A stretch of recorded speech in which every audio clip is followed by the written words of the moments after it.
Welcome to Yada Yahowah Radio. I am your host, Craig Wynn, known affectionately by Yada, particularly to Yahweh, our God. We're going to pick up this evening where we left off last week. It's a frightening prophecy. It's in a prophet that very few people talk about, and yet one who had a lot to say about the events that are unfolding today. His name is Yow'el. He is corrupted into Joel. Yow'el has meaning. It's from Yahweh and El. It means Yahweh is God. He's very much like the prophet that is quite well known, who didn't actually write anything for us to read, Elia, known as Elijah, even though his name Elia means Yahweh is God. So Yow'el and Elia, same name, just in a different order. It's like the successor to Moshe was Yahusha, and the great prophet is Yahshua. Right. The same name, just with Yahweh and salvation. In this case, Yahweh and El, God, in different orders. And that's important to know because God has but one name. It's interesting that when his name is presented in someone else's name, for example, like the current prime minister of Israel today, what is his name? Netanyahu. What does Nathan mean in Hebrew? A gift. Gift, to give. And Yahu is the same as Yow'el here. It's the first two syllables of Yahweh's name. Ya'o, Yahweh. So when it's part of another name, no one seems to have a problem pronouncing it. But when it's just Yahweh's name, oh boy, you can't pronounce that. Those are four consonants and no one knows how to pronounce it. We got too much respect for him to say his name. What a bunch of malarkey. Pig flesh. That's a really good point.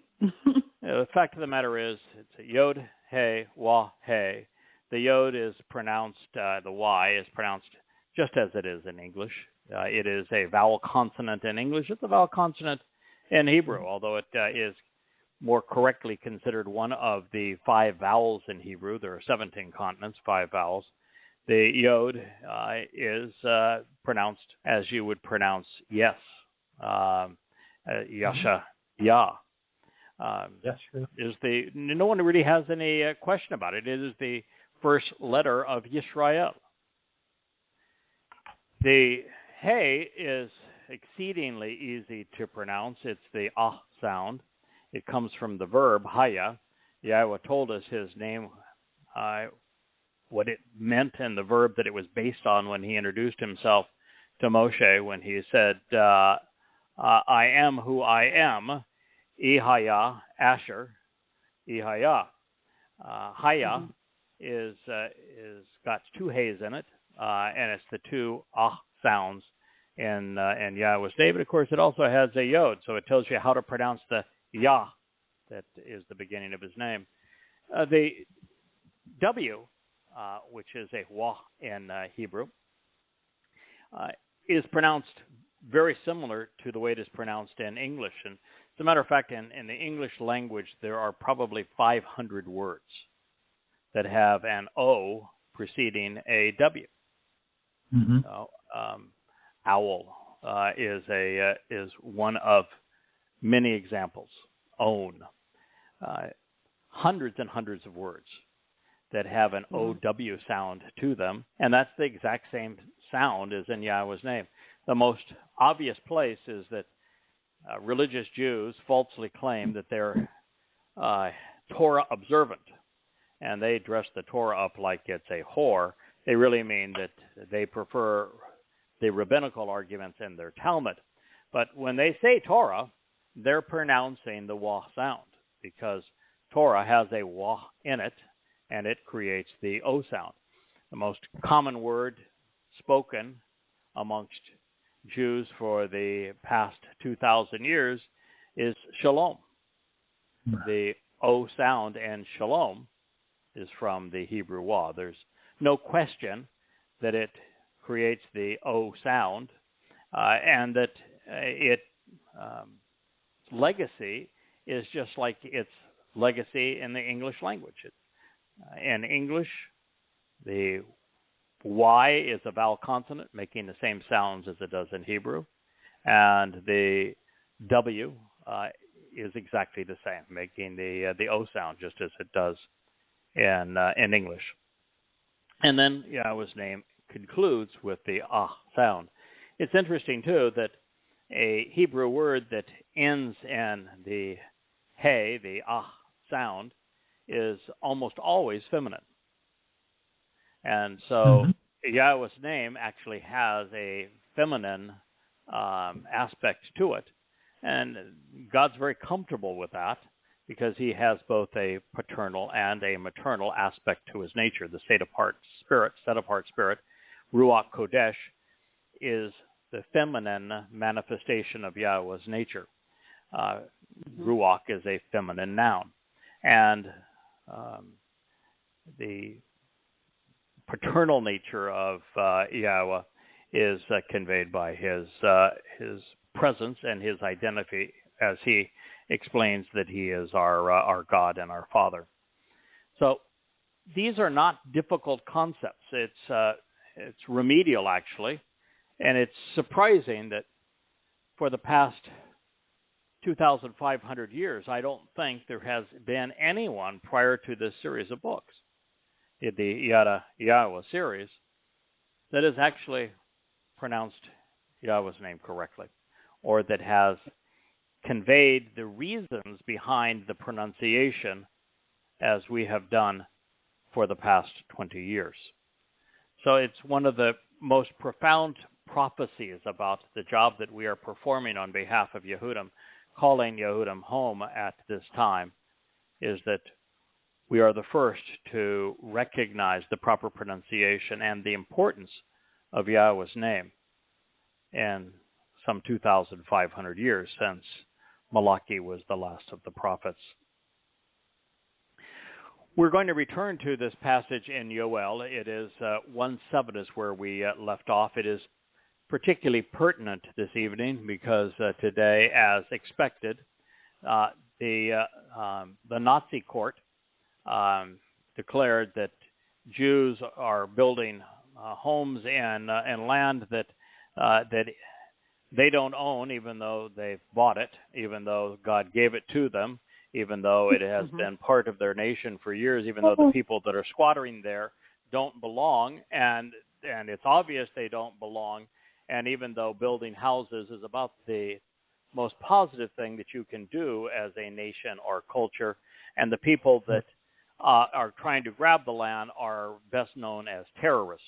But nonetheless, the Nazis at the World Court, part of the United Nazi Organization of Anti-Semites, voted, not surprisingly, to declare that all Jewish developments and homes and what they call the West Bank and Palestinian territory are illegal. Not smart enough to know that there is no such thing as a Palestinian, as Palestine, as Palestinian territory, that it is an outright lie. And it's a shame that Jews perpetuate this lie, that they will actually give voice to this myth of Palestine and Palestinian, and it gives credence to the great lie called the final solution, two-state solution. That's how the Nazis and anti-Semites and world leadership would refer to it, that the Palestinians deserve a state. No, they don't. They're Muslims, they're invaders, and they're ruthless terrorists. They deserve nothing. They ought to have been booted out of Yisra'el a long time ago, and I can promise you that when Dowd returns with Yahweh in short order, it's less than 10 years from now, October 2nd, 6:22 p.m. in 2033, it's Yom Kippurim in year 6,000 Yah. If you'd like to mark your calendars, I would strongly encourage you to be there on that date. First order of business will be to rid the world of Muslims. Christians and Haredim, you're in progressives, you will all have the same fate, so don't gloat if you're wearing a rainbow flag or a black mourning suit. The same is going to happen to you, even if your wife doesn't wear a burqa, or you have 4 of them. This passage says, my vines, and vine is from Geffen. Vine is a very important term with Yahweh. He uses many horticultural references because they resonate with people throughout time. Even illiterate people, even people 4, 5, 6,000 years ago understand horticultural references. And the vine is something that is known for producing grapes that then produce wine. And wine in the ancient world was really necessary for life. If you tried to live together as a community and the water near a bunch of people, it would kill you. And so prior to learning how to treat water or boil water, the natural fermentation and with grapes producing wine was a way to have a beverage that could be consumed without deadly consequences. And so the other reason, by the way, that the vine, along with grain and with olives, are the 3 references that Yahweh uses routinely to describe things that he treasures, is that all of them are products that are harvested. And so he has a harvest of grain, for example. He has a harvest of olives. But for those 3 things to be useful, they have to be crushed. And that's so true of human character, even of nations. Until we are tested, until we are hard-pressed, we don't develop character. We don't develop resolve. We can't show that we are dependable and trustworthy and able to stand up against the crowd. So vines produce wine, which is then crushed in vats. Or vines produce grapes, which then, when crushed in vats, produce wine. So it is one of the horticultural references that is very important to Yahweh. Even when we talk about the others, and I think this is important because they all are word pictures, and God likes to speak through word pictures. If you look at grain, it is so indicative of saved souls because vast majority of the plant, 99% of the plant, dries up and is blown away by the wind. It's useless. It's chaff. And it's only that tiny little kernel that matters. And the next harvest, being Shavuot, is a wheat harvest. You look at wheat, it's got 2 rows of kernels, and one of those is Goyim, the other one is Yehudim, and they're side by side, just like the 2 loaves of bread that are raised up on this day. And then if you look at olives, which would be significant of the next harvest, which is Towrah, the Shavuot harvest will occur 7 years before Yahweh returns. The Shavuot that is 7 years before his return is on May 22nd, 2026, which is when I think the 2-state final solution will be imposed on Israel with the war that is going to be so devastating that Yow'el has been speaking of breaking out about a year thereafter. In fact, I think the math is 13 months thereafter. So you look at olives, when they are crushed, they produce not only an exceedingly flavorful and nutritious food, olive oil, Olive oil is enormously healthy. One of the great accoutrements to almost any food. My personal favorite is to put olive oil with a variety of herbs and dip flatbread in it. It's my favorite appetizer before a meal, or even as an adjunct to a meal.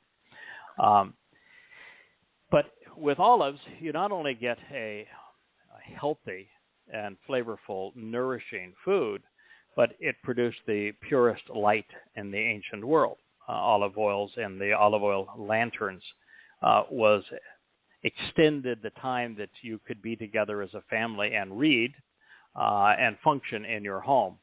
And so it produced light, and Yahweh equates himself to light and is very eager to enlighten his children and encourages us to read and recite his words. So that's the second aspect of olive oil. The third is actually a very healthy cure, a medicinal treatment. You put olive oil on a wound, and that wound will heal more quickly. And then there's also the fact that the olive tree is one of the most securely rooted and long-lived trees in Yisra'el. So it speaks of all of those things. So those are the three metaphors that Yahweh uses to speak to the salvation of his people, of Goyim, of Jews, and of even the celebrating wine with the Moed Mikre as a means to celebrate this great harvest that Yahweh is conducting. So this reads, "My vines will be set up for appalling desolation." That's why I mentioned the United Nazis in the World Anti-Semite Court that made the determination, and this is one of many, and they will continue to come, debasing and delegitimizing Israel such that they can impose a terrorist state for Muslims, which will make Israel so vulnerable there will be no way to defend the nation. And within a year of that time, it will be overrun by between 100 times and 1,000 times more Islamic terrorists than devastated Israel and Jews on October 7th of 2023.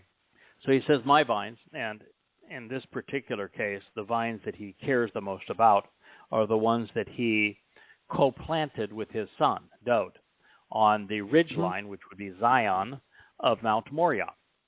That is a garden that they grew between their two homes, Dowd's home lower on the ridge line, Yahweh's covenant family home on the summit.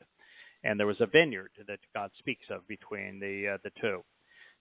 And he says, "My vines will be set up for appalling desolation." My fig tree, a fig tree is symbolic of the help of Israel. So when the fig is in leaf and fruitful, then the nation is healthy. Now that doesn't happen very often with Israel, and when it's denuded of leaves, then we know that it is a time of trouble. And so Yahweh says, "My fig tree," that is the nation of Israel, "will become a splintered stump, snapped off and cut down, stripped bare, exposed and condemned, rejected and hurled away, its branches bleached and whitewashed." Yow'el 1:7. There would be no reason for anyone outside of the covenant family who has grown and matured by going on this adventure through words with me as we have translated the Torah and prophets and the Psalms and writings in an amplified fashion, and then sought to make the proper connections to increase our understanding.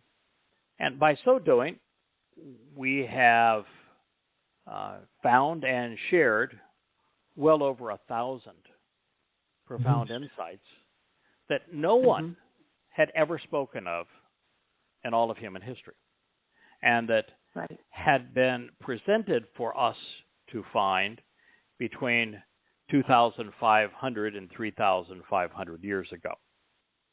So this is a rare treasure that you'll find woven all the way through Yada Yahowah with thousands of these unique insights. And about 7 or maybe 8 years ago, I was trying to do something that was just germane to the standard operating procedure that I have taken throughout my translations of the oldest extant witnesses, typically the Dead Sea Scrolls, a Masoretic text if the Dead Sea Scrolls is not extant on a passage. And that is that I want to be consistent with word definitions, and that I want to also encourage us to provide a full definition of each word, and as much of that definition of a word that applies within the particular context. And that's how I came up with this idea of an amplified translation. And the term's been used before, but no one's actually done it before.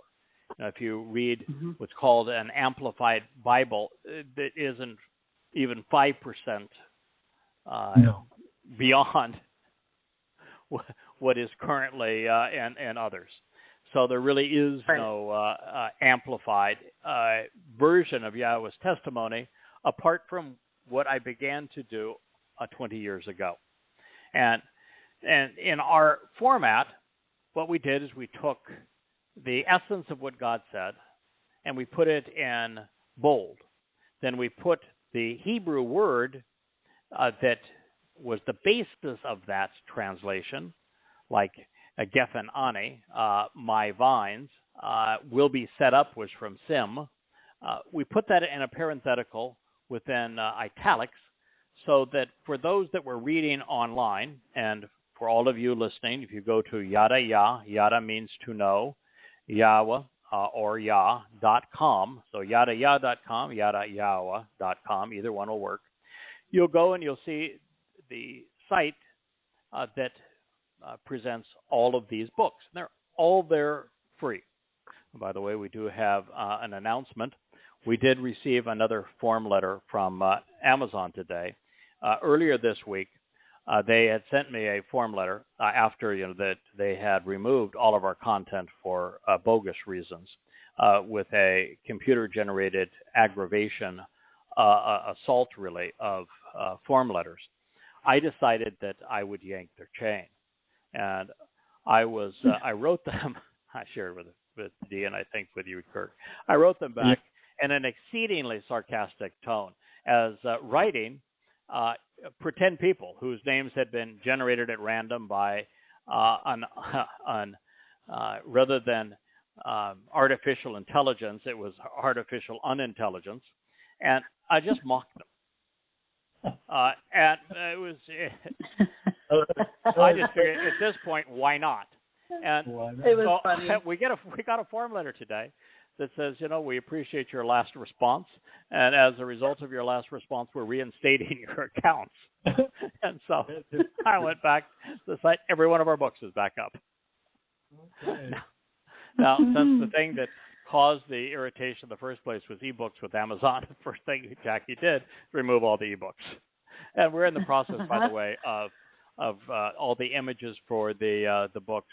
We're either going to supply our own artwork, our own photographs, or we're choosing artwork and photographs where there is such a clear chain of title, where there is a copyright holder. The copyright holder is known.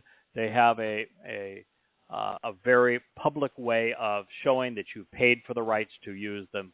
So we are doing that. So we'll have different images on our books. But anyway, the Amazon site's back up, which means you can buy hardbacks and paperbacks there. That does not mean that we're going to rest comfortably and say, boy, I'm sure they'll never send us another one of those series of form letters. So what we are doing is, for those who have been with us for a long time, they know Yow'el. It's my good friend Joe from many, many years back. He is now creating for us our own Yada Yahowah bookstore, where we'll have a full range of Yada Yahowah books. We'll probably also have other printed goods that help promote Yahweh's name. And in that store, we can do whatever we want, and no one's going to bother us. And we're going to then link to a print-on-demand company, and there are two of them that will serve this purpose quite well. And then we'll do that probably for all of the paperbacks, maybe for hardbacks too, but in our own store. We'll continue for as long as they will play nice with Amazon on hardbacks and paperbacks. But as I said, we've just discontinued all of our ebooks with Amazon. Now, we really don't need an ebook because of the fact that there's that EPUB option and a PDF option and a download option and a read online, and it's formatted properly for any device option, all of which exists currently on the Yada Yah site that David has built for us. And it is magnificent the way that it functions. Thanks, David. We are in the process of figuring out how, with minimal personal involvement, we can have ebooks available through Apple, since many people are goo-goo over Apple. I am not an Apple guy. As I say, I'm bananas when it comes to Apple. I have an Apple device, but I don't think I have used it in 3 years. So it's something, though, that I know people are crazy about their iPhones and their iPads and this sort of thing.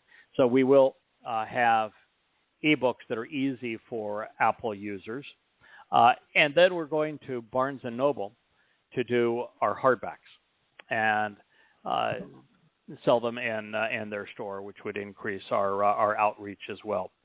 So we are going to broaden the methods by which books get into people's hands, because I think it's very important. And that's something that Jackie, who is our publicist and exceedingly devoted family member, and her team are all working on at this point to expand. Also, while we're talking about these things, there is now a series of YouTube channels. We've had one that's Yada Yah for quite some time that does a very, very nice audio presentation of these programs and has for many years. Steve is the person that puts that up for us, and they're beautifully organized and searchable at YouTube. Search Yada Yah, and it'll take you right to them. In the last couple of weeks, we have also created a Yada Yah radio and Yada Yahowah on YouTube, and we will develop probably another 4 or 5, 6 YouTube channels. So we're a little more diversified because they have these artificial unintelligent bots that go in and take things off. I laugh because one of the great examples was I happen to be pro-vaccine. I think vaccines are exceedingly beneficial for society. And so I did a show speaking of the great benefits to society of vaccines over the many years. And because they had progressives didn't want anyone saying anything bad about vaccines during the COVID outbreak, and they wanted everyone to take them. Now, it turned out the vaccine for COVID didn't have much effect. It didn't cause much damage, but didn't have much benefit either. It had a working period of weeks or months, and you could be triple vaccinated as I was, and I still got COVID 3 times. My wife got it 4 times. I know Jackie's family has just come down with COVID again. Dee, you've had it recently. Kirk, you've had it quite recently. The vaccine made really no difference, and even you didn't even gain immunity from the disease itself. so when I did this show talking about the benefit of vaccines because of the nature of these unintelligent bots, we were suspended from YouTube for violating their policy on vaccines. It was a scientific approach to the history of vaccines. So, we're going to have a number of sites because they're unreasonable. And most of these companies now, like Amazon, you can't talk to anybody. It's all, you fill in a form and you get a computer-generated form letter response. Anyway, I would strongly encourage you to go to Yada Yahowah Radio now and view what we call these talkies, which are excerpts of these programs with the words playing behind them in a graphic format. And they are compelling, they're powerful, they're gut-wrenching, they drive right to the heart of the purpose of our calling.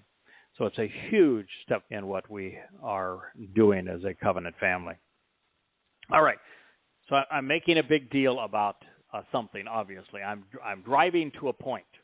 And my point is, when we read, and my fig tree will become a splintered stump, snapped off and cut down, stripped bare and exposed, condemned, rejected, and hurled away, its branches bleached and whitewashed. Now, why would I make a big deal of that? What am I seeing there besides just another horticultural reference that speaks of what's going to happen that's going to be devastating within 3 years of this time in Israel? Those who have been part of this covenant family over the years know. And that is that, Yahweh introduced this role in the first chapter of the first book in the Torah.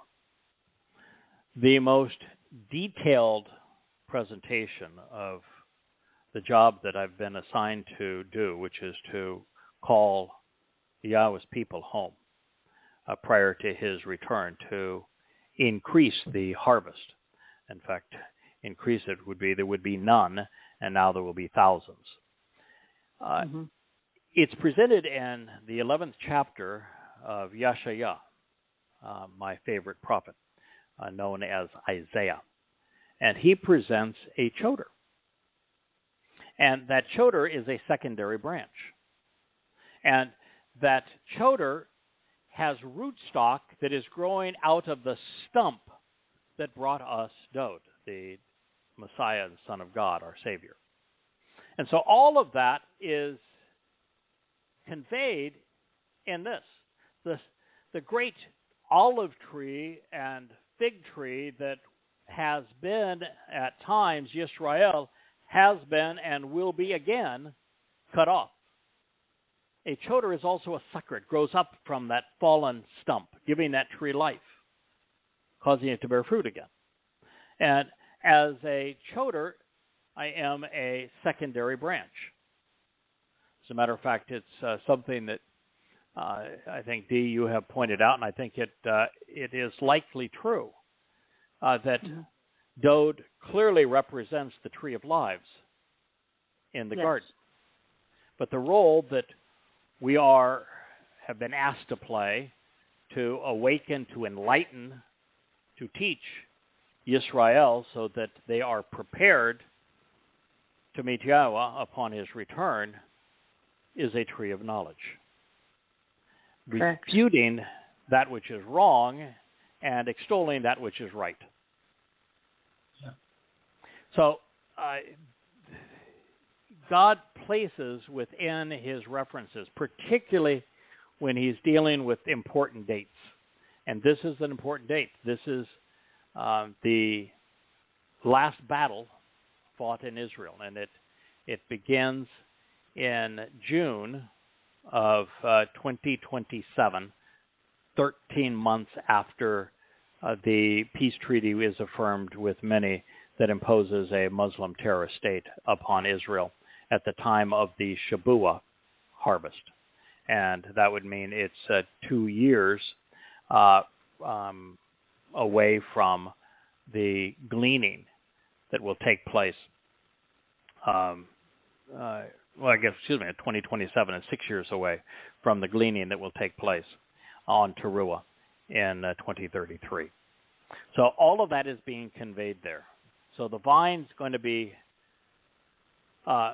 that Yahweh has set up, those that he has set up with Dowd.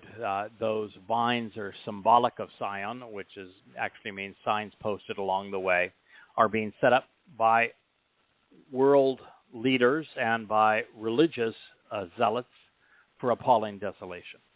And God is telling us and his people the truth. He's warning them that the fig tree will become a splintered stump, snapped off and cut down. Fortunately, there will be a sucker, a choder, that will grow from that fallen stump. And the limbs that are stripped bare and rejected, there is a choder, a secondary branch that will resolve that which has been bleached and whitewashed by religion.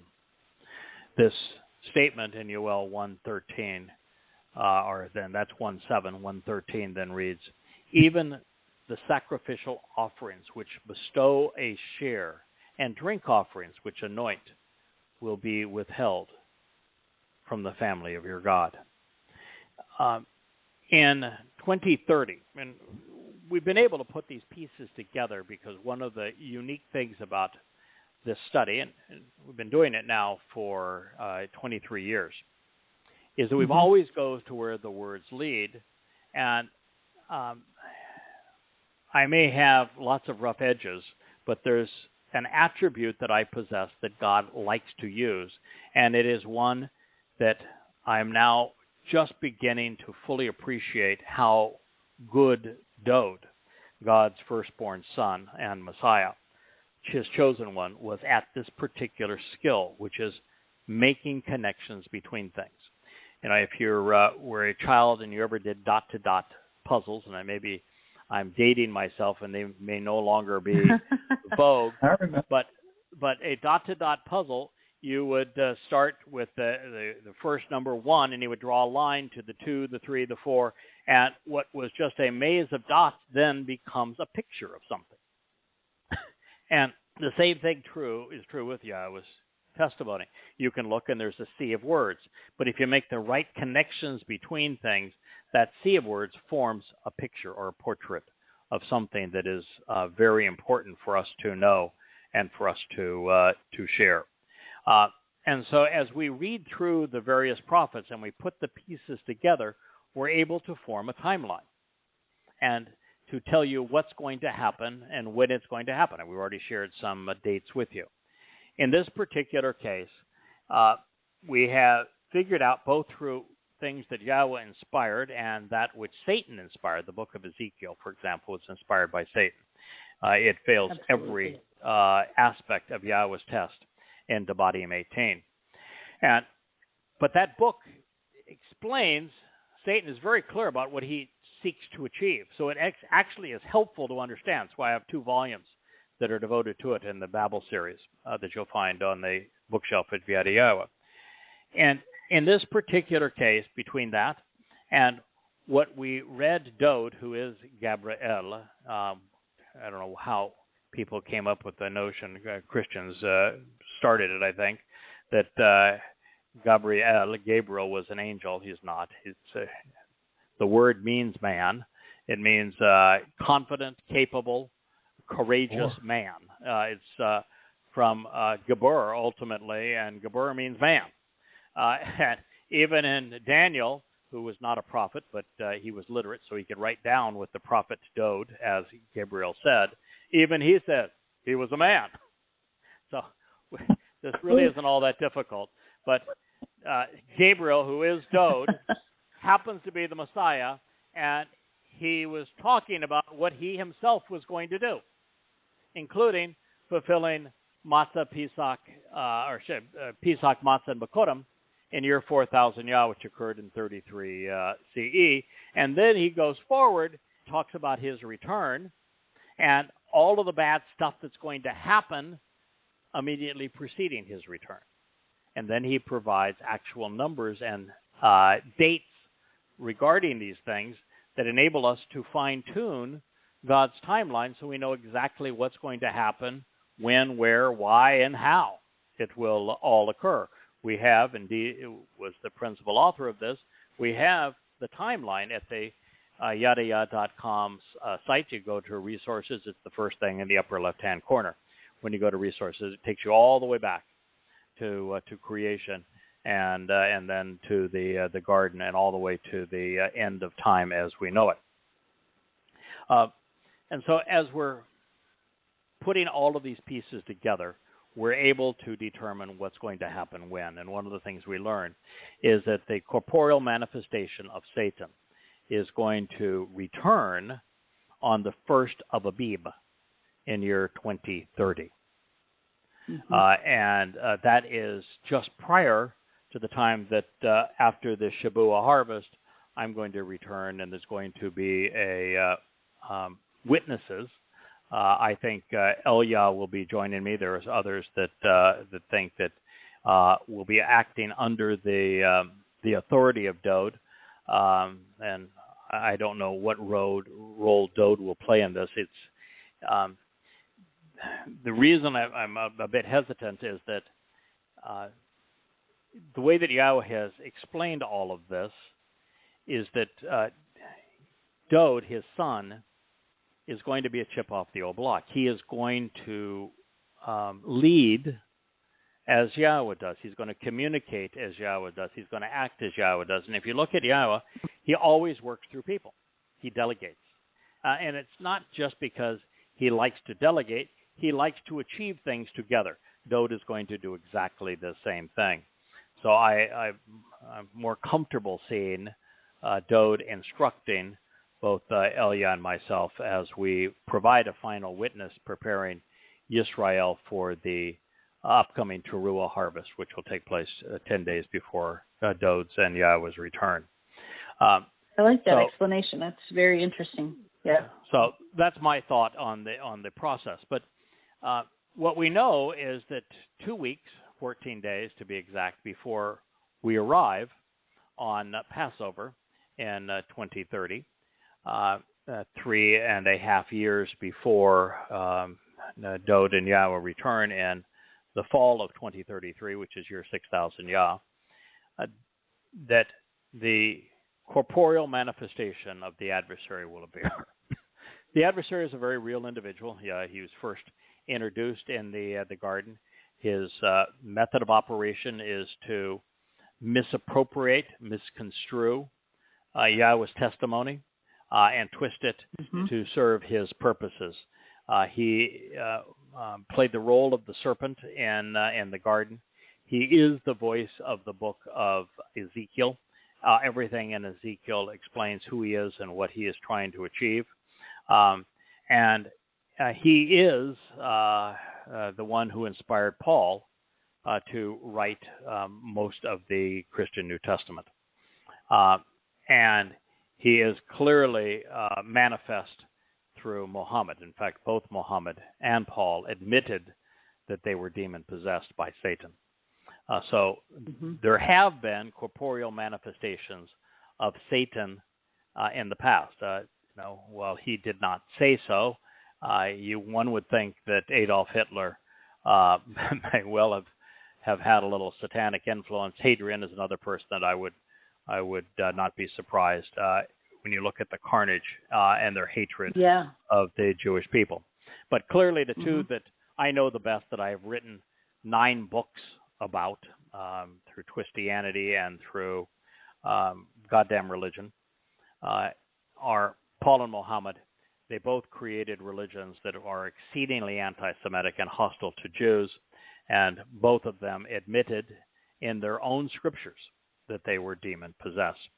So this corporeal manifestation of Satan will be very much like Muhammad, be very much like Paul. If you read what the Quran and Hadith have to say, which you can do by going to Goddamn Religion on the bookshelf of YadaYah.com. There's 5 volumes that present everything that can be known about Muhammad and Allah.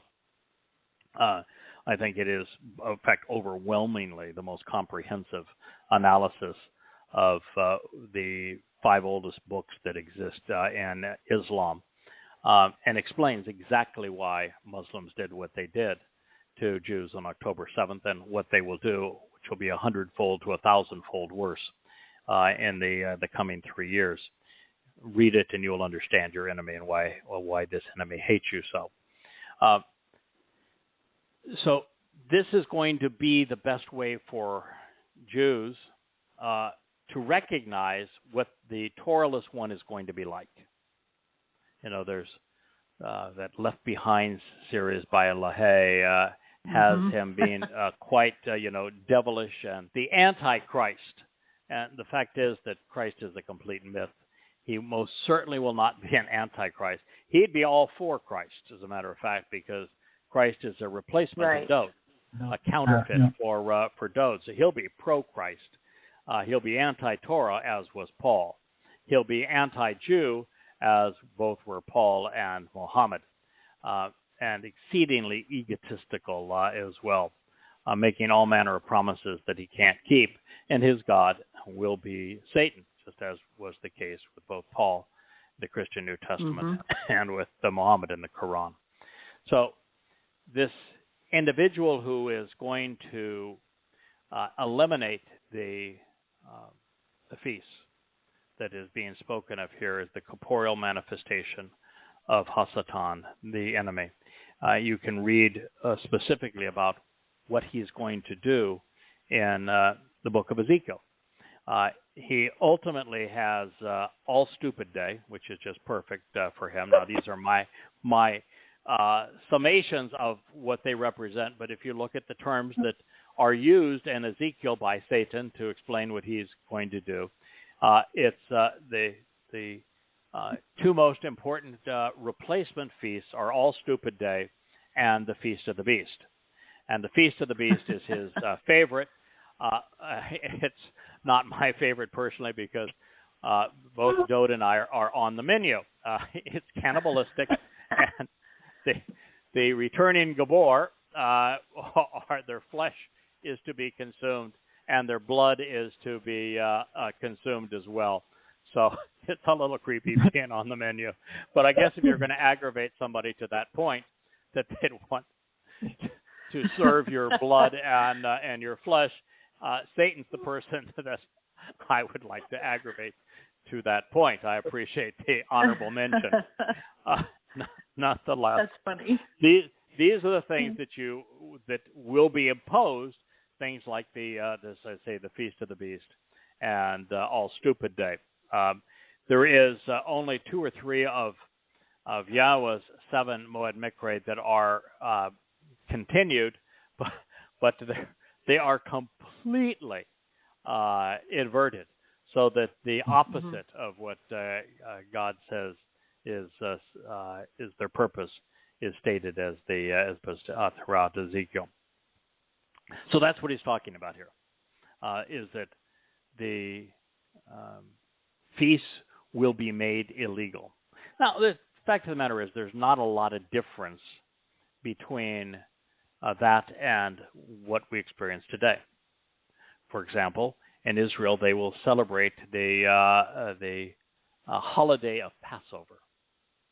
Passover is not a holiday, and it's only 1 day, not 7 days.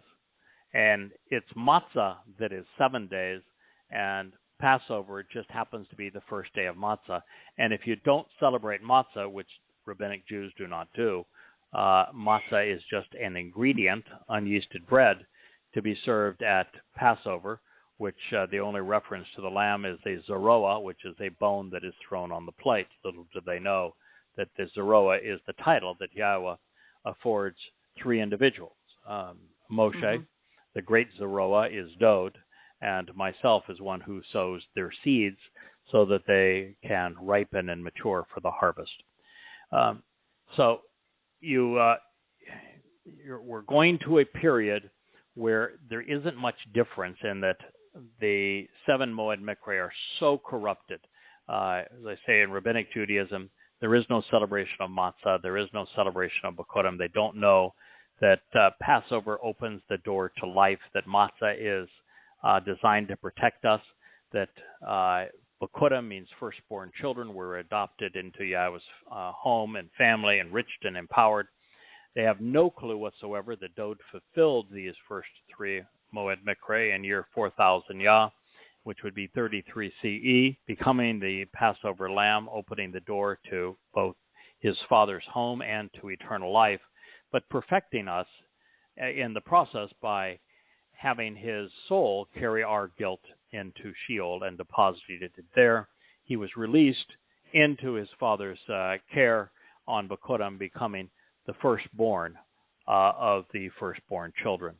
And because of what he did and the recognition and acceptance of what he did, we can sow the seeds that will grow into a wonderful harvest of Yisra'el and Yehudim and Goyim on Shabuah, which is coming up in 2 years. Well, these are going to be illegal. But, again, try to celebrate Sukkah or Kippurim or even Towrah correctly in Israel today. The rabbis would have a conniption fit. They don't even mention Towrah, and Towrah is the harvest of Jews.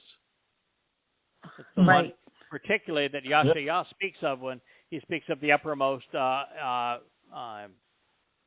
branches, and then the branches that have been cut off, and gives the numbers that will come from each of those, where the uppermost branch is Yehudim, Jews, and the branches that were cut off, the lost tribes of Yisra'el.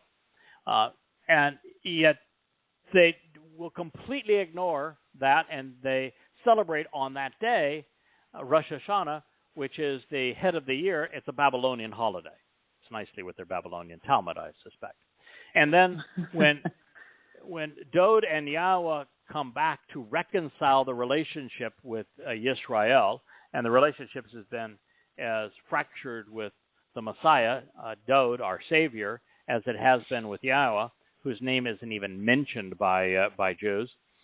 What Jews have done on this day that means to reconcile, to purge of problems, of guilt, is they call it a day of affliction. So their idea is that the day that Yahweh is coming back to celebrate a family reunion is a day of affliction for them. And it probably will be, because the world will be rid of them once and for all. And as I've always said, at least they're dressed for their own funeral in the case of rabbis. So this is what's going to happen, and there is absolutely no understanding of any of these dates nor any proper celebration of them amongst Jews apart from the covenant family, who have come to this knowledge by reading the translations of Yahweh's testimony found throughout Yada Yahowah. So it will be, however, illegal. And one of the things that is interesting is that the celebration of the Shabat will be illegal as well. But right now it's punitive. So maybe making it illegal is a step in the right direction, because rabbinic Jews have found 1,000 ways to make it the most difficult and laborious day of the week, where they have thousands of rules as to what you can't do, when the Shabbat was really a very simple concept. It's based on the verb Shabbat, and it's a day that Yahweh happens to be the most active when he does his best work, when he is in the business of reconciling the relationship with his people. So it's a day to celebrate the relationship. Those things will be made illegal during 2030 on our calendar based upon ancient Rome.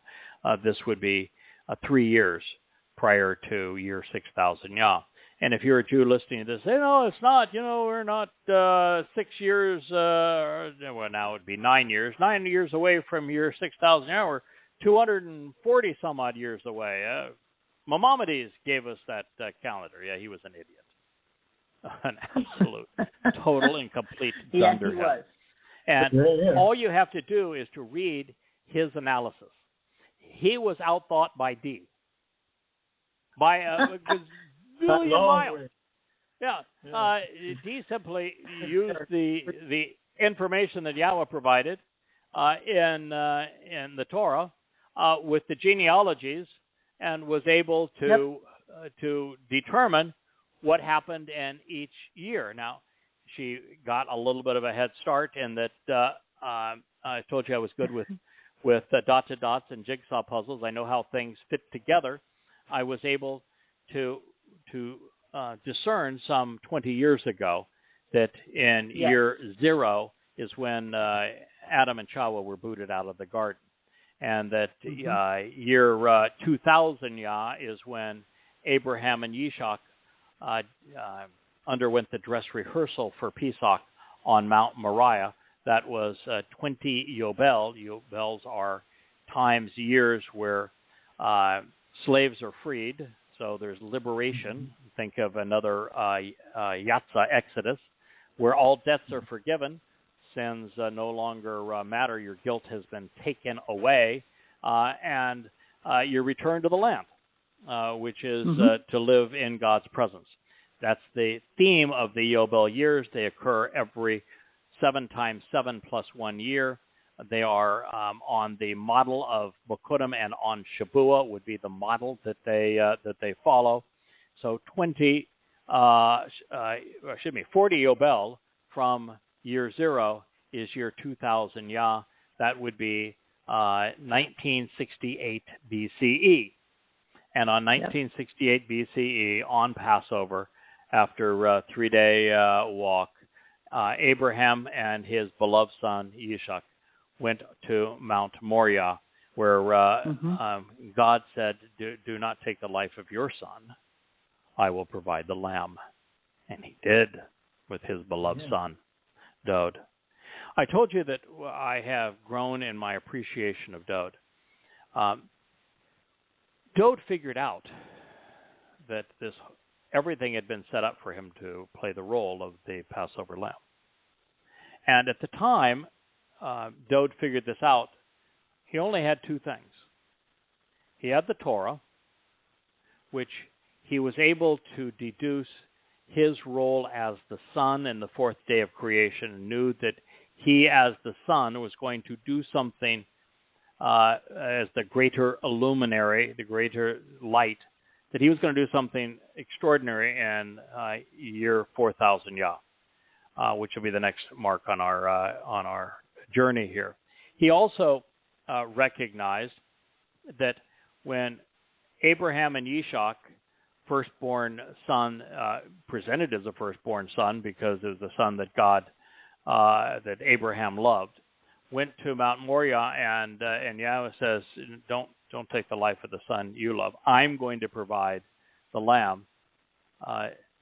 Dowd saw himself in that role.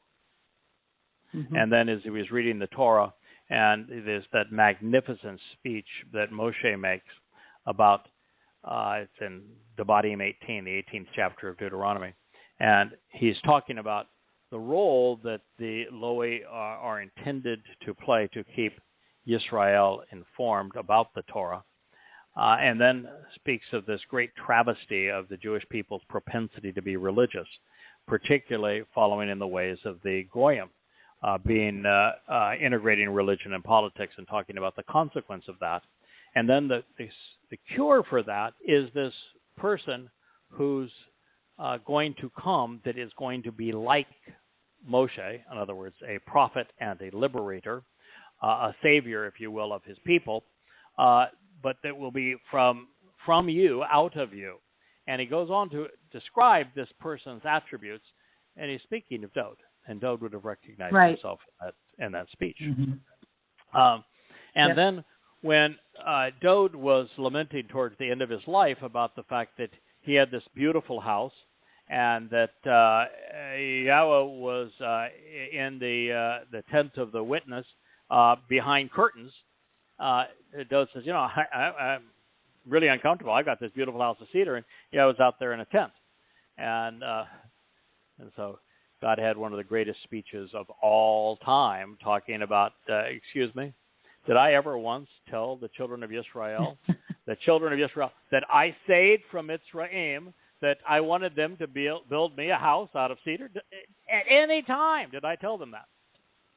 What part of this don't you get? I am the father, you are the children. It's my responsibility to build you houses, not you to build me houses. A concept that religious never got with all their houses of God. But nonetheless, it's one of the great speeches of all time. But in that speech, Yahweh goes on to explain exactly who Dowd is. You are my son. I am your father. And I'm returning you to be the king of Yisra'el and the universe. And so he would have had that information as well. And from all those things, he deduced that it was appropriate for him to do this, to offer us the greatest gift in the history of humankind, to serve as the Passover lamb, opening the doorway to life in God's home, and then doing that with his corporeal body, his bashar, and then with his soul, his nefesh, carrying our guilt with him into Sheol, depositing it there and never to be seen again, making us perfect, such that he would be reunited with his father on Bekurim, so that the firstborn would fulfill firstborn children.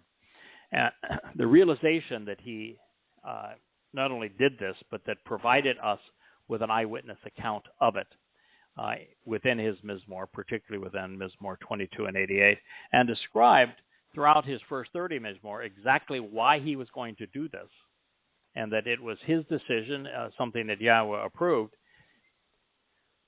Figuring that out, that Dowd is not only the Messiah and Son of God and returning Savior, but that he is the Passover Lamb was the greatest discovery of the past 3,000 years.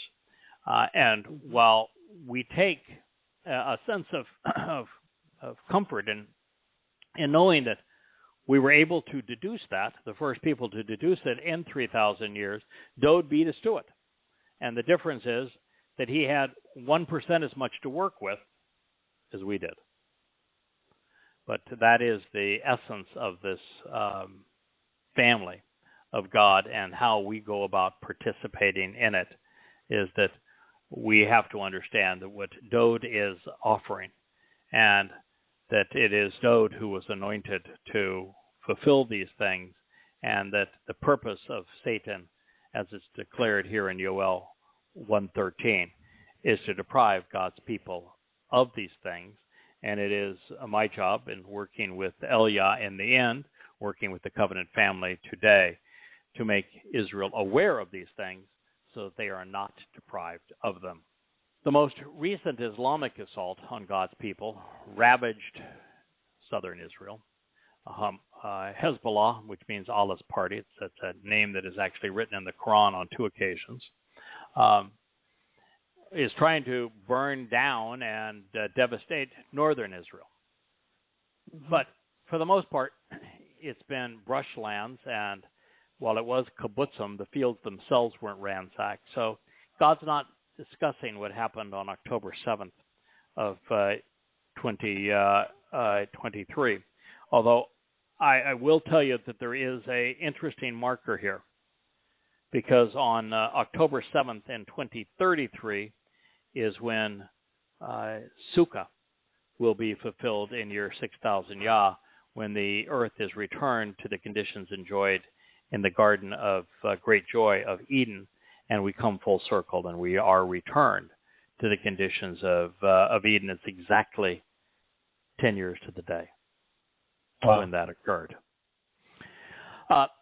So since the devastation of the olive trees and the fields did not occur on October 7th of 2023, this is a far more egregious attack on Israel.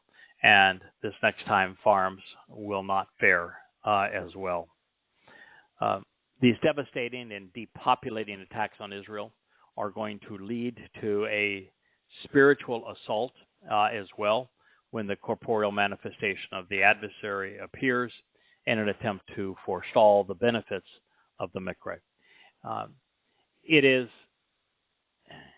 something that I constantly reminded readers of as I was writing the Babel series on excoriating the book of Ezekiel, and then all 5 volumes of Goddamn Religion, that to a very significant degree, at this time, the principal battle that exists in the world, as it relates to those who will either spend their eternity with God or apart from Him, is this war that is being waged between myself and the adversary, Hasatan. For Satan to prevail, and his goal is not to be cast into Sheol at the end. And his means to that goal has been to fool the world, including and mostly Jews, into believing that he is God. So he became the God of Islam. He is the God of Christianity. And he is very much the God of Rabbinic Judaism, of the Haredim. And so if he can convince people that he is God, then they are not going to know the real God. And if he can't convince you that he is God, the reason that Christianity and Islam are so viciously anti-Semitic and deadly, with one creating the environment that led to the Holocaust and the other declaring war on Jews and trying to commit genocide on them for the past 1,400 years, beginning with genocide of the Jewish people in Arabia under Muhammad's leadership. If he can kill every Jew, and the book of Ezekiel actually depicts 25 different ways to kill Jews, then there is no return to a remnant of God's people. If he can kill every Jew, half of those being harvested on Shabuah aren't there. And Shabuah is not fulfilled. If he prevails in convincing, either killing Jews or causing them to be religious and therefore not engage in a relationship with Yahweh, there is no Teruah harvest. The prophecy goes unfulfilled. And worst of all, there's no remnant of Yisraelites to reconcile for the family reunion when Yahweh and his son Dowd return on Yom Kippurim. And so if he can, and he did, he was batting 1,000. He hadn't lost anyone for 2,500 years. For 2,500 years, every Jew on the planet was estranged from Yahweh. And so the purpose of this mission is to change that, because if there are no Jews to return to, no Yehudim, on Yom Kippurim, there is no reason for father and son to come back. They're not going to come back for a family reunion without a family.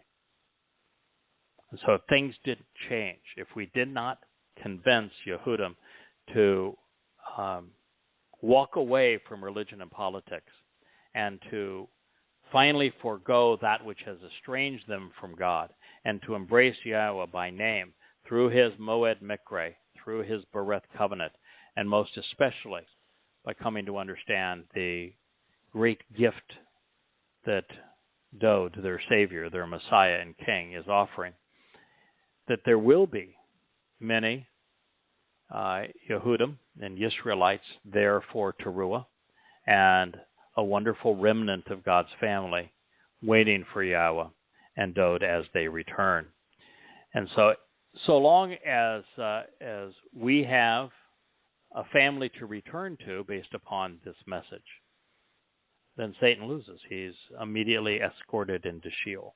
If there's no one to return to, God would have no reason to come back. The earth will be depopulated, but what does Satan care? He's a loner. He's a loser. He's a recluse. He is a snake after all. You don't see snakes typically dancing with other snakes. A den is single file and usually one snake. So he doesn't care. He gets to avoid going to Sheol. And that is the battle that we're fighting. It is very much a spiritual battle. And it's important that you know that this is what's occurring. The next passage from Yow'el, Yahweh is God, 1:14, reads as follows. It says, dedicate as special and set apart. Abstinence if fasting. Announce by reading and reciting an invitation, kara, to an assembly to meet. Gather for the harvest, eshaf, the prominent and mature, the kin, and all of the inhabitants of the land, to the home and family of Yahweh, your God. Then cry out to summon Yahweh. Yow'el was inspired to say what I just told you. That the smart move for you, if you were a descendant of Jacob, if you were a Yisraelite or Yehud Jew, is to announce by reading and reciting Kara, which is the basis of Mikra, which are the title that Yahweh used to describe his 7 annual invitations to be called out and meet, that we gather and meet on those days, recognizing that there is a harvest approaching, which is Shabuah, that there is a gleaning approaching, which is Teruah, and recognizing that the final remnant of God's people will be gathered unto him at the ultimate family reunion on Kippurim. So he's saying, gather to the harvest. The prominent and mature, Zaken, is an inside reference to the harvest of Shabuah, because Shabuah is a wheat harvest, and the Hebrew word for wheat, the basis of that word, means to be prominent, to stand out, to be exceptional, to stand up against the crowd, to do what we're doing, to tell people what they need to hear, even if it's the opposite of what they hear through their religion and through politics. To stand out, be prominent, and to be mature, which is what Zaken means. So it's prominent and mature grain represented by the Hebrew word for wheat. So it's an inside reference to that. And all of the inhabitants of the land to the home and family of Yahweh. The home of Yahweh is not just Yisra'el, not just Yehudah within Yisra'el, not just Jerusalem. Jerusalem means the source of reconciliation, the instruction on the source of reconciliation. Not just Jerusalem, not just Moriah, not just the Temple Mount, but all of it. All of these things represent God's home, and he's going to transform the entire earth into his home. His family is not just the remnant and harvested children of Yisra'el, but the covenants. It's the Bereth. It is the family that God created the universe to enjoy. So he's calling his people home, calling them to the Bereth family, calling them to gather for the harvest, calling them to be prominent, to stand out and be mature in his testimony, assemble and meet. And then cry out to summon Yahweh. And this is even telling, because in the book of Zechariah, we're told explicitly that this final remnant of Yisrael will look up to Yahweh and accompanied by the one who was pierced, and they will wail for him as for a firstborn. Well, the firstborn is Dowd. It's Dowd that was pierced, and it's Dowd that is returning with Yahweh. And they're going to cry out at this time. It's going to be a bittersweet, because those that are part of the remnant on Kippurim will have figured out that Yahweh is God and will accept him by name, and that Dowd is the Messiah and Savior. They will figure this out in 10 days. They will have missed, those who are part of that remnant will have missed the Teruah harvest, which is 10 days prior to Kippurim. Right. Yeah. So these are not say mature and prominent, but these are a very important remnant of God's people, because the harvest of Towrah is going to precede that. And the reason that Towrah harvest is so close to the end is that final 10 years is going to be so god-awful, hellish, that God wants to remove his family from it.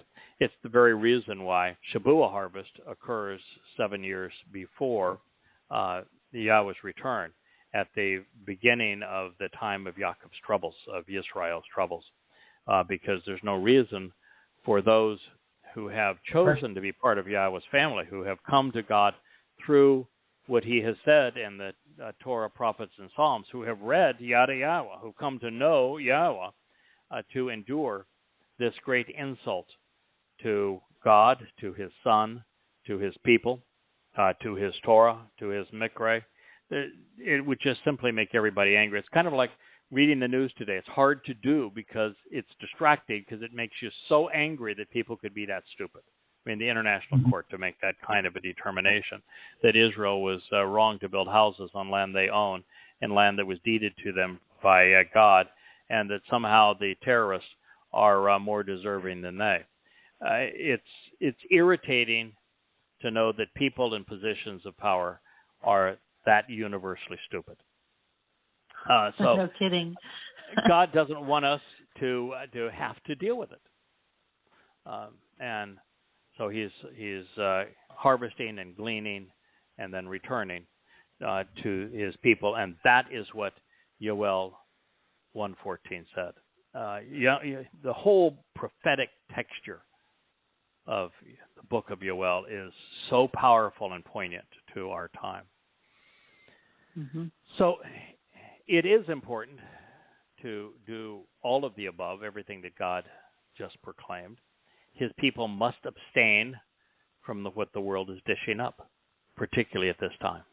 As always, but particularly now, it's critical that we remain special and distinct from a planet in the throes of spiritual death. Our whole planet is headed in a death spiral, led by the plague of death, calling Christianity, and the death cult that is Islam. There's no better time to invite those who are interested to meet with God, doing so by reading and reciting his appeal to them. And that's what you find in Yada Yahowah. We're reminded that this ingathering is for the prominent and mature, which comprise the covenant family, all who will have been brought home during the Shabuah harvest of standing grain. And when it comes to summoning Yahweh by name, they will have chosen him now, prior to 2026, prior to the worst of the time of Israel's troubles, rather than later or never. And that would be my strong encouragement to everyone listening to this program. I've said this a number of times previously. If you come to know Yahweh, reading Yada Yahowah, and you accept the terms and conditions of the covenant, and you attend the Moed Mikra, understanding what they mean, and you grow in your knowledge of God and of our Savior, Dowd,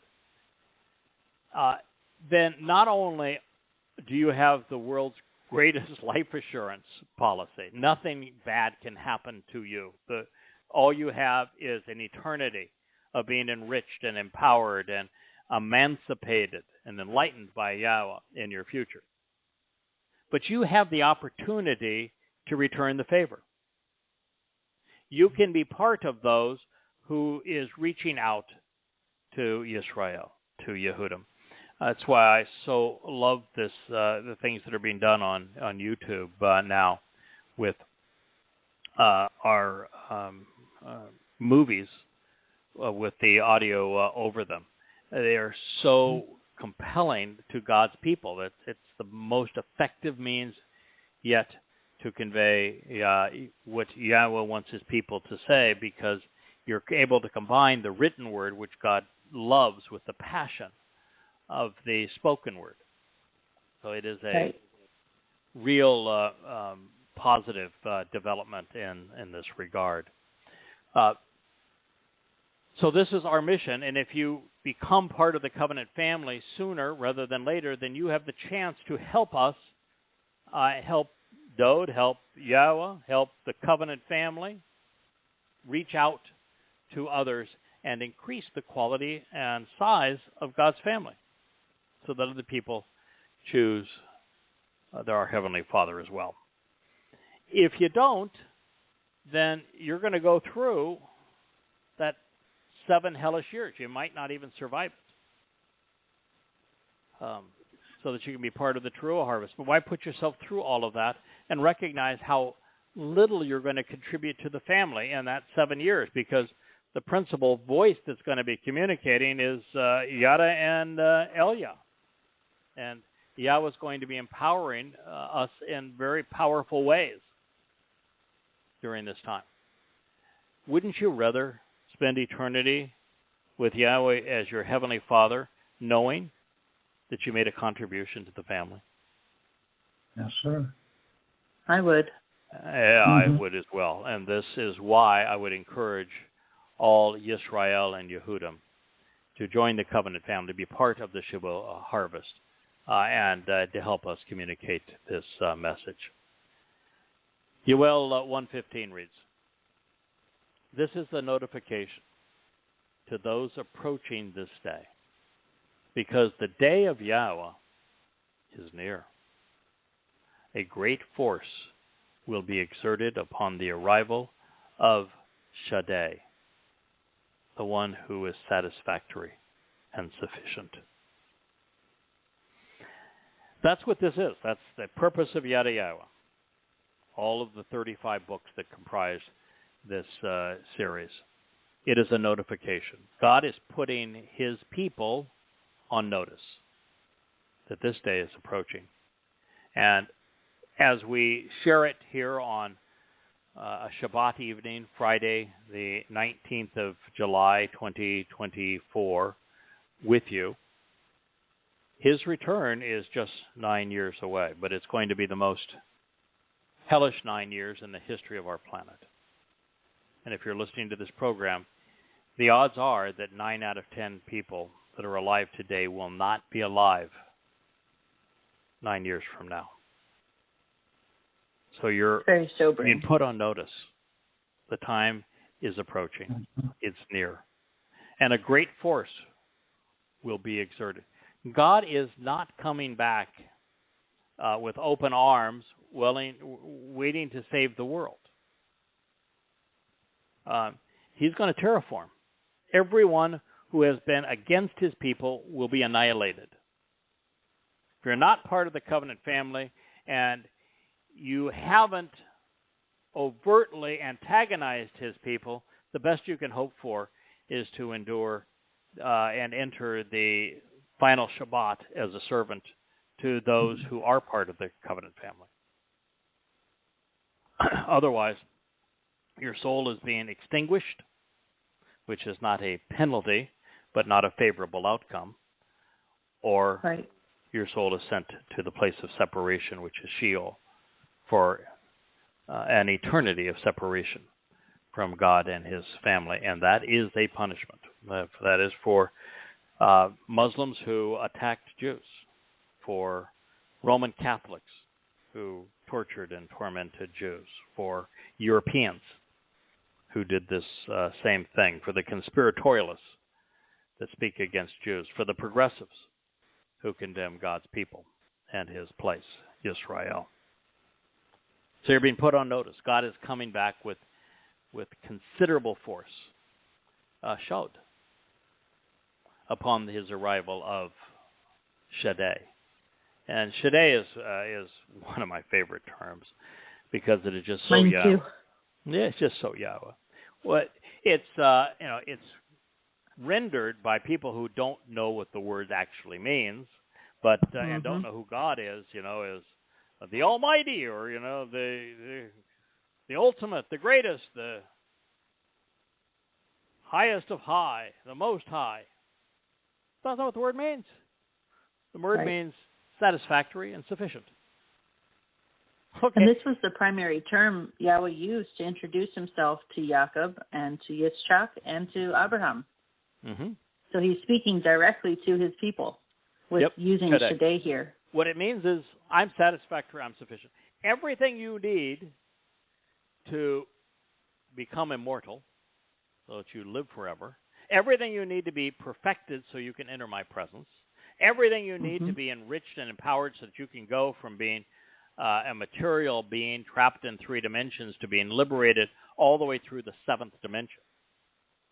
Yeah. All the knowledge you will need to operate, and the judgment and increased mental capacity and awareness that you will need for all of these gifts, I am absolutely capable of supplying you with a sufficient amount of these things.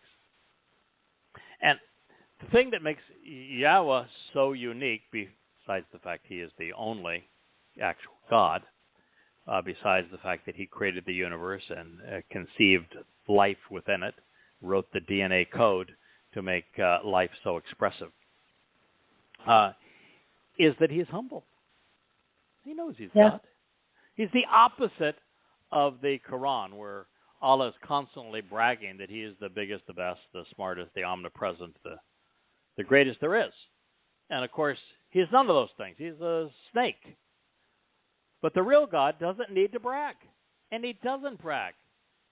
He wants to be approachable. It's one of the reasons that he prefers to communicate through people, is because when he communicates through dunderheads like me and, to a large degree, Abraham wasn't the sharpest guy around either. But when he communicates through people, then we're put in a position where we can choose not God. He's not so imposing that it's either, you choose him or you're scared to death. God wants us to be able to make an informed decision. And all he's saying here is, I'm satisfactory, I'm sufficient. I will honor my promises. I will do what I have promised to do. You will receive the benefits that are necessary to enjoy my company forevermore. But I'm not going to be so imposing that you're not comfortable in my presence. There are 4 days remaining to be fulfilled as we broadcast here in July of 2024. And any one of them could rise to the occasion of the day of Yahweh, all of which are near, since the furthest is now less than a decade removed from the time that we're speaking to you this evening. And we are now in the shadow of Shabuah. 2024, May 22nd, is now just 2 years away from May 22nd of 2026. So the days that this day of Yahweh could potentially be are May of 2026, May 22nd. That's the fulfillment of Shabuah. It's on a Shabbat. And it would also include the Towrah ingathering, and that is on September 25th and 2033. So that's the second option for the day of Yahweh, in addition to the first day of Sukkah, which is exactly 10 years removed from what occurred on October 7th of 2023, and that great assault against Yisra'el, in this case, on the first day of Sukkah in 2033, God's going to transform the entire earth to the conditions experienced in Eden, which means there'll be no religion, no politics, no forms of human governance, no deceptions of any kind, and no pollution. It will be a marvelous celebration of life. But the greatest of the 4 days that remain to be fulfilled on God's calendar will be Yom Kippur. It is the day of reconciliations that we have talked about. When Yahweh returns with Dowd, he is returning at sunset in Jerusalem, October 2nd, 2033. And that is year 6,000 Yah, it's the 120th Yow'el year. And while it is interesting to note that 3 of these 4 fulfillments occur on a Shabat, when God does his best work, be aware that neither Yahweh nor his Son are returning like lamps. Been there, done that. The tremendous force that will be unleashed is to rid the world of the combatants and pollutants that have been so deadly and destructive. Now, we've talked about Shaddai. God is not approaching his children in a way to be pretentious. He is perfecting the planet for our benefit. He does not want to boast, but instead to perform. He's going to do a satisfactory job of restoring this blue planet in the midst of the space-time, such that it is a beautiful place to live. I actually have a hunch, and there's a number of places that seem to confirm this, that when God says he is going to create a new universe with us being present to witness it, I'm not so sure that the present universe needs to be destroyed. I think that we'll have the opportunity to explore it. And this particular planet, if you were to return this planet to the conditions that were experienced in Eden, it would be such a treasure and such a wonderful place to live and to celebrate life that I'm expecting that it will be part of our tomorrows for many, many, many tomorrows to come. So that's funny because I was just telling your wife something like that last night, that I think that when we witness creation, it will be, when you're outside of time and you can see all possible outcomes. Mm-hmm. And once you become eternal, like once I'm eternal, I'll never not be eternal anymore. It's just how it is. You just exist eternal at that point. So at that point, he could go back and recreate or terraform Earth and live out existence almost again, but in perfection. Yeah, you have to be a little bit careful of that. There's really an interesting paradigm of maneuvering in time, such that going forward in time is permissible. Experiencing all time is permissible, but going back in time has to have tremendous limitations. So, and it's because of the paradigms of what has occurred, has most certainly occurred, and therefore you can't change what has occurred. And if you did, you would end up with an endless loop of disasters. So it is. We will be like light. Light can enjoy all time at any time, can experience time in any way that it wishes to experience time, but it is either it stops time, so that if we wanted to, for example, it appears that the covenant family is going to be very busy throughout eternity, working with Dowd, because he's going to be a delegator. He'll be fun to work with. Yahweh's fun to work with. Dowd will be fun to work with. But he's going to delegate a lot, and we're going to be engaged doing things. But God's the opposite of a slave driver. He's a liberator, and so we will have lots of enjoyable vacation time, if you will, as part of this. And because of the nature of a spiritual being and the ability to slow time, if you wanted to take a Shabbat holiday, that could be 10 years from the way that you experience time. So we'll be able to slow time, and we'll be able to use time such that we can navigate great distances.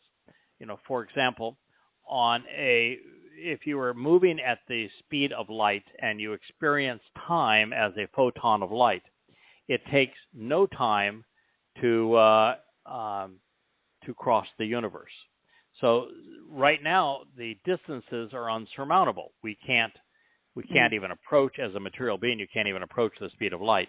All bad things happen as you even near it as a particle. But as an energy-based entity, we can move at the speed of light. But at the speed of light, it still is not going to take billions of light years to cross the existing universe, because our perception of time will be simply that the moment of travel will seem like a fraction of a second, because time can be experienced as a whole, and therefore you can travel billions of light years in no time. So it makes the universe accessible to us.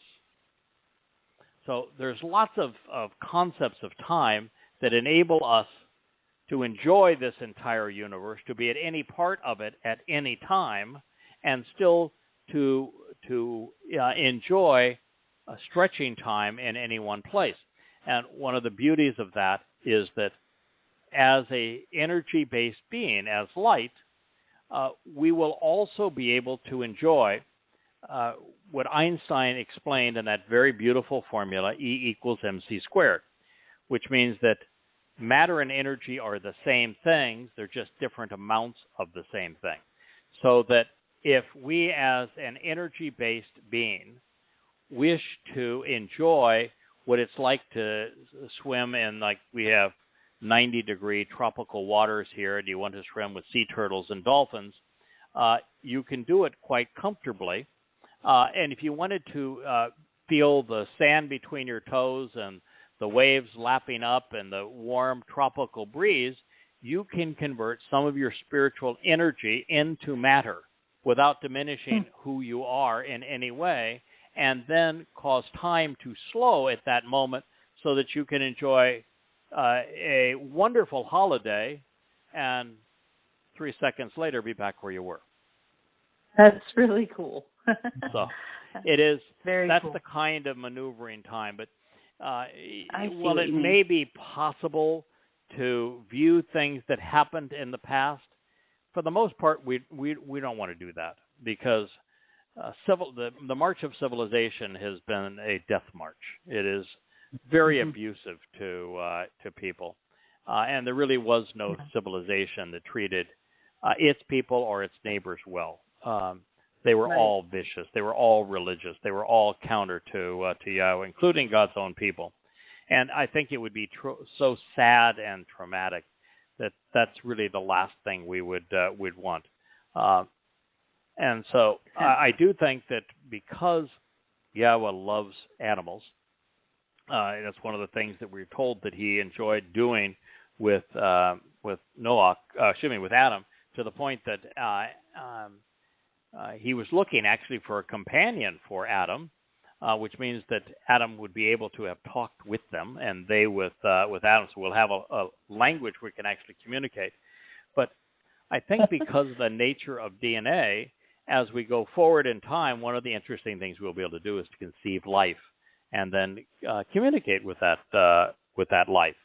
That would be so cool. So there are just so many wonderful things we have to look forward to.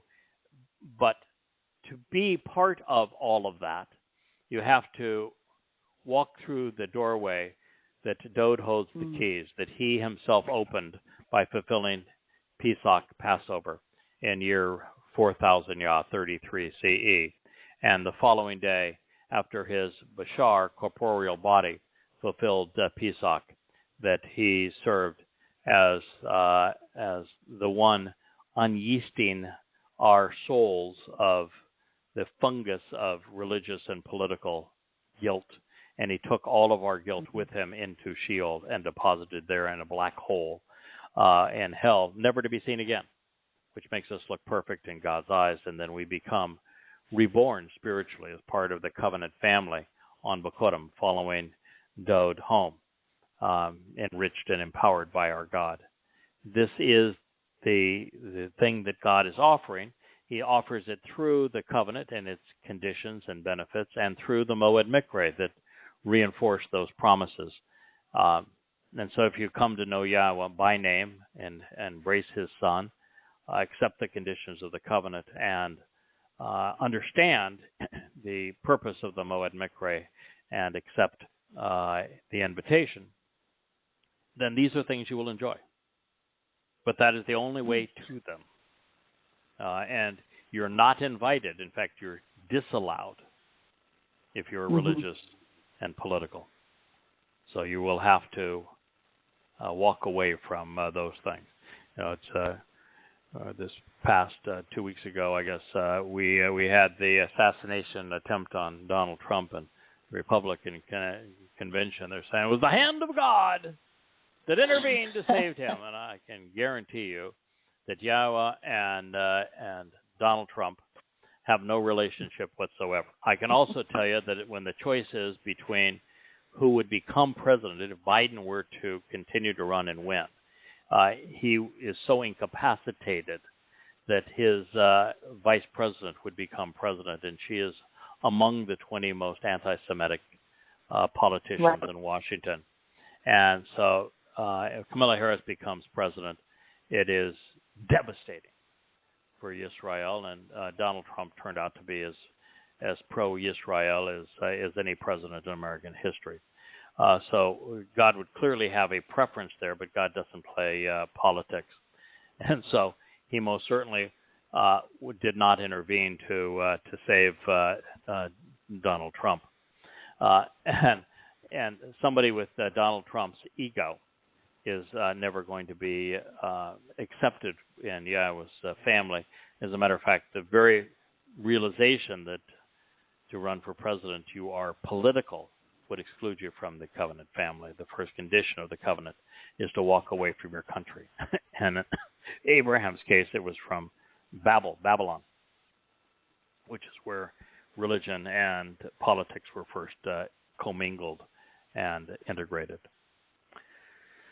So this is where we find ourselves with Yahweh saying that he is sufficient to meet the needs of his people at this time.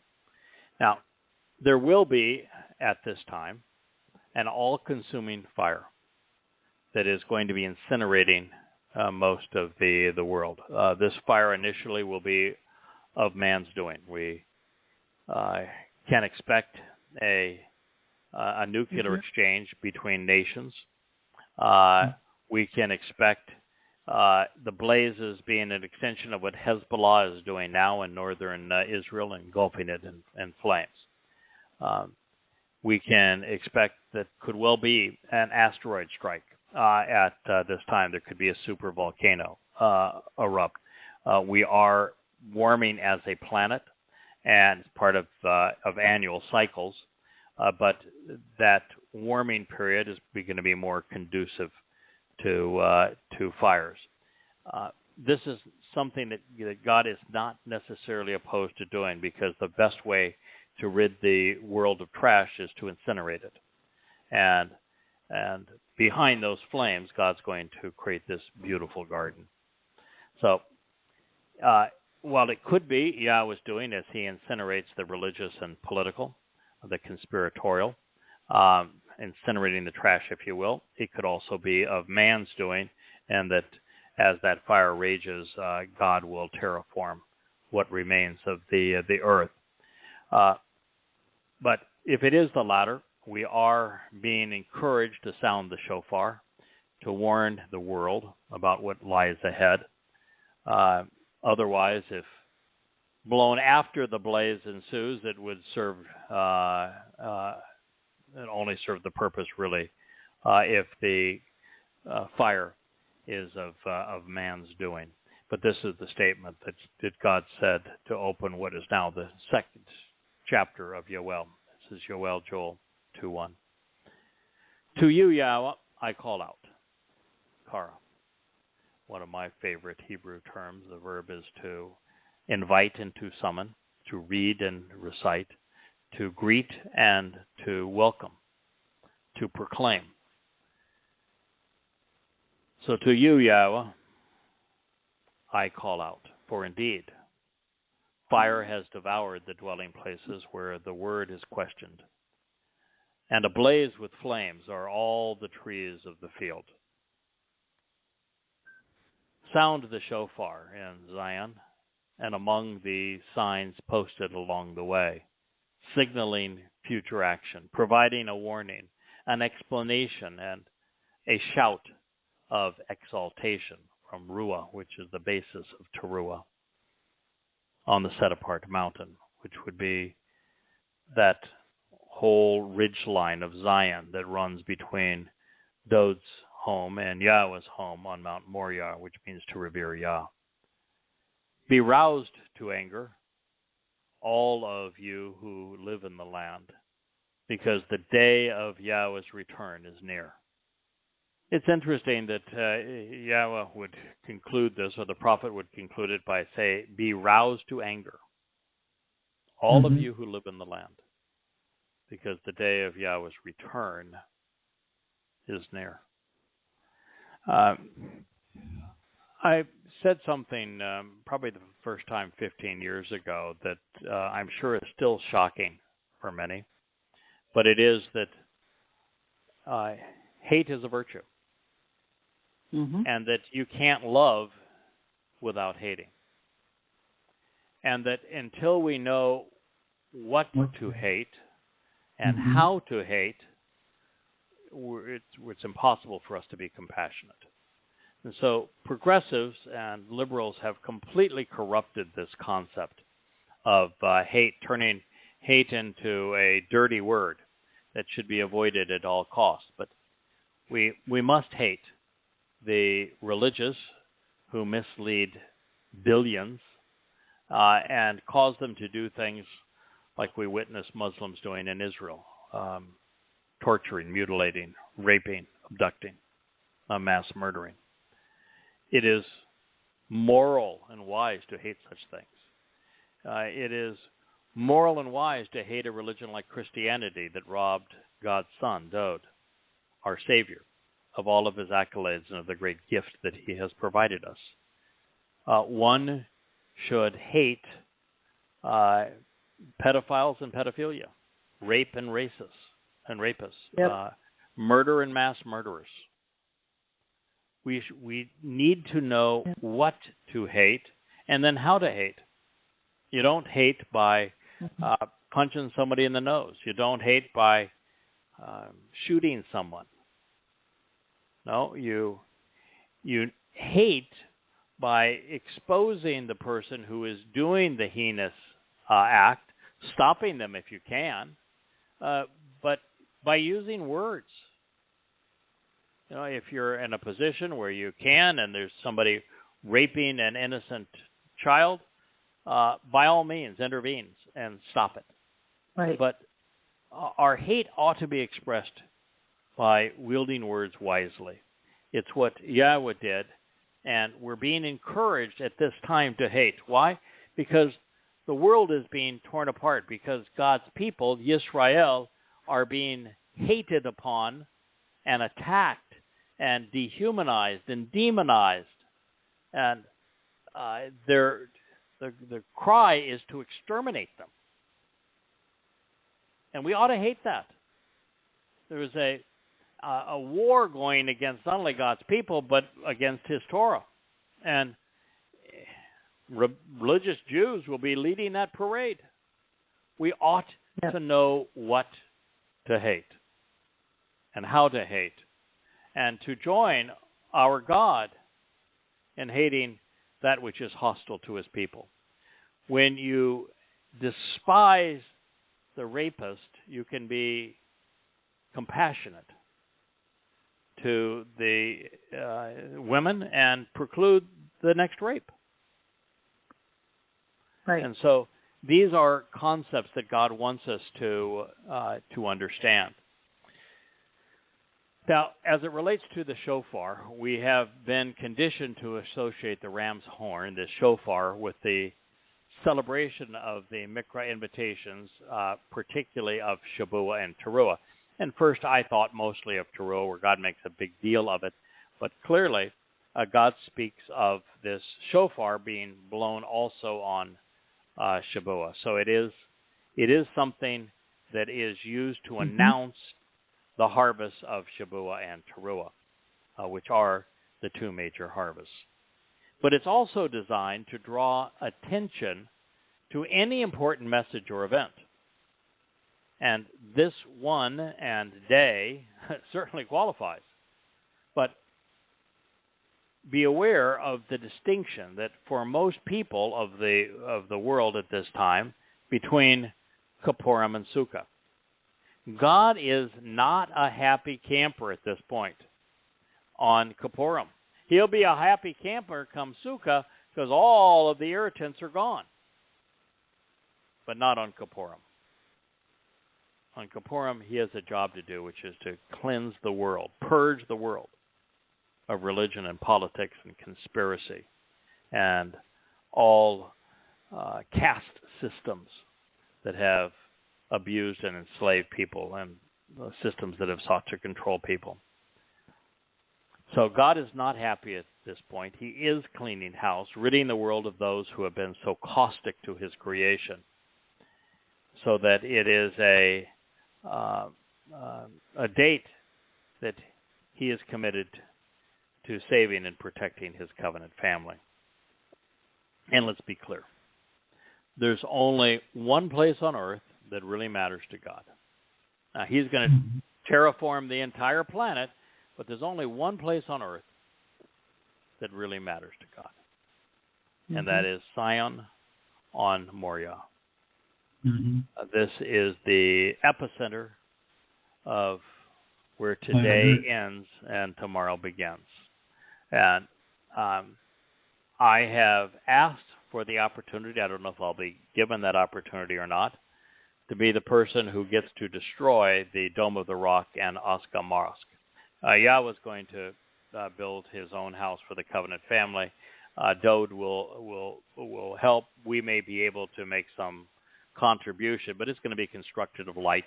So it's going to be a pretty spectacular home.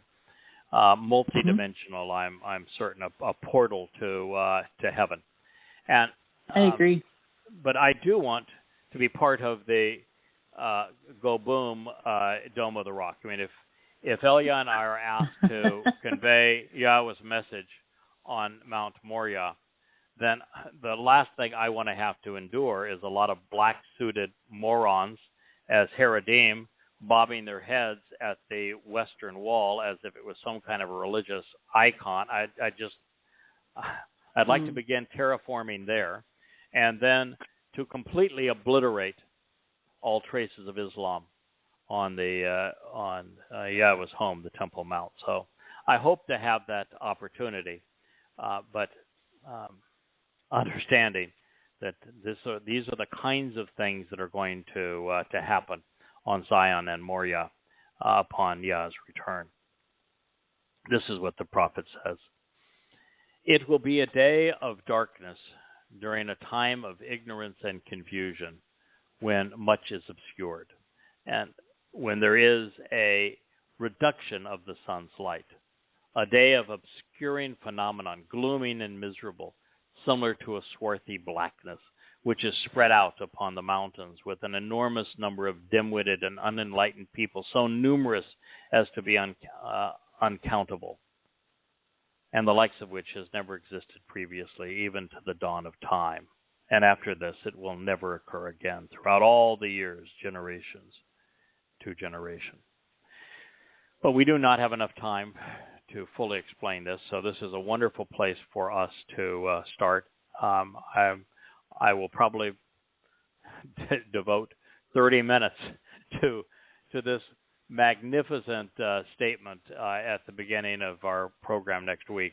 There are just so much richness in this what it means to be in a time of ignorance. What is that ignorance? What is being obscured? What is it about the sun's light that God is talking about? Is he actually literally talking about this orb, our star in the sky, or is he instead talking about his son, Dowd, and all of the lies that have created the counterfeits in the myth to rob him of his accolades and achievements? Is this the result of religion gone amok and trying to devastate Israel and in cahoots with politics? That is the obscuring phenomenon, is that man's wars have kicked up this much impediment in the sky. Is Yahweh speaking specifically of the solar and lunar eclipse that are going to take place in year 6000 Yah, in the fall on both Teruah and on Kippurim?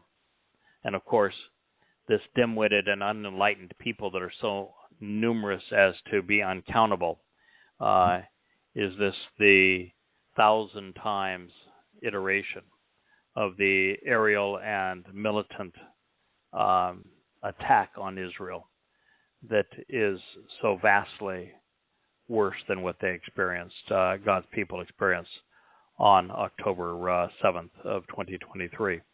And following the creation of a Fakistanian state of terrorists for Islam, Israel will be so vulnerable to this as it will be unavoidable.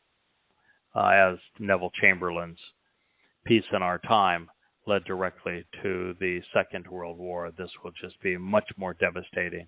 And just like the Holocaust was the most hellish part of that war, Muslims attacking Israel in genocidal fashion will be the worst part of World War III. That is where we're headed, and the prophet Joel wants us to know about it, and so we're going to share what we know with you at this time next week, and then we will share what Yahweh is offering as the great exception to what man is offering, in contrast to what man is offering. So I wish you a wonderful rest of your Shabbat. I thank you for listening. I'm delighted that we can announce that we have books again at Amazon. I'm also delighted that we have the team focused now on many more options regarding how you can come to know Yahweh through the YouTube channels Yada Yahowah and Yada Yah Radio, through this wonderful website, yadayah.com, through the 35 books that are part of the Yada Yah family of written material, through this program as well, through the social media outreach that continues to grow. There are so many ways now that we are reaching out to God's people, calling them home. May Yah bless. We wish you a wonderful week. We'll be back with you this time next week. Good night, my friends. Good evening. Good night, guys.